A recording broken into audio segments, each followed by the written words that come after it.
everybody. It's Chris Mills. Talking history today. I'm here with Brian Henry of B.K. Henry Funeral Chapel. Welcome, Brian. Thank you.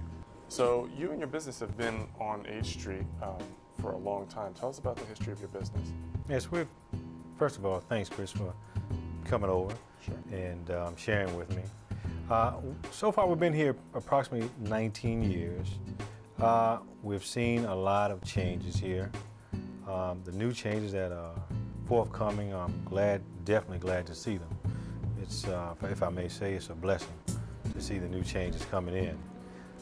The new families that have arrived here in this area have been quite a great help in making some changes out here. And as far as the street landscape, it has a great change and it's really doing well for us here, so I'm glad to see them. So 19, 20 years ago, what was it like? Well, 19, 20 years ago, it totally was very, very different from now. We pretty much had to start from scratch around here. We couldn't get, just remember just one of the cases we had the insurance man to come out. They didn't want to insure the building because there was nothing else down here, no other businesses in this block. Because of the crime rate was up.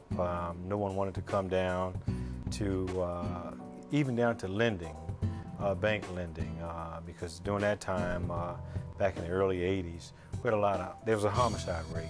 It was very high, including this area here.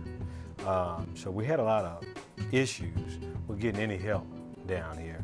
Of course, we were able to use our own financing and help from family to open up, and here we are today, pretty much. Here we are today, but took a lot of family, friends, and prayers to stay here and to get to where we are today. The businesses that were here then and early on, what were those like, and how does it compare to now? In this block, there was a business that, this is the 400 block of H. There was a liquor store. There was a shop that called Brother Bay's. He had a lot of different type of medications, homemade medications, and oils that he sold to members of this area, neighbors of this area, and he survived. I understand he had became ill, passed away. His business closed down. The only other store that was in this block besides the funeral home was a liquor store.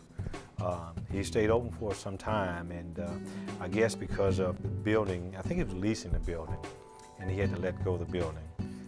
So his business shut down, and pretty much I was the only building that was open in the neighborhood, just a funeral home. And like I said, we had to fight quite a bit to keep a good look over here.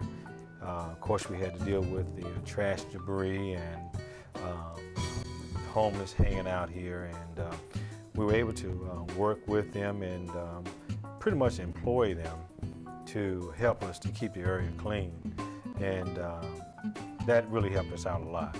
Really helped us out a lot. Not only being a business owner here, I worked for DC government for years. I'm employed at the Metropolitan Police Department. I'm a detective, so that helped out a lot to get some police resources down here in this area to help clean up some of the area as well. Once we got that down here, and we became more of a partnership with some of the homeless out here to help them to get back to their homes or to their families, or to get some assistance. That made a difference in this area. Now I can say that I'm glad to see the changes. I can sit down a little while and watch somebody else do some work. Good. Well, this has been great. Thank you so much again, Brian. Thank you. All right, and best of luck here. Thank you so much. Oh.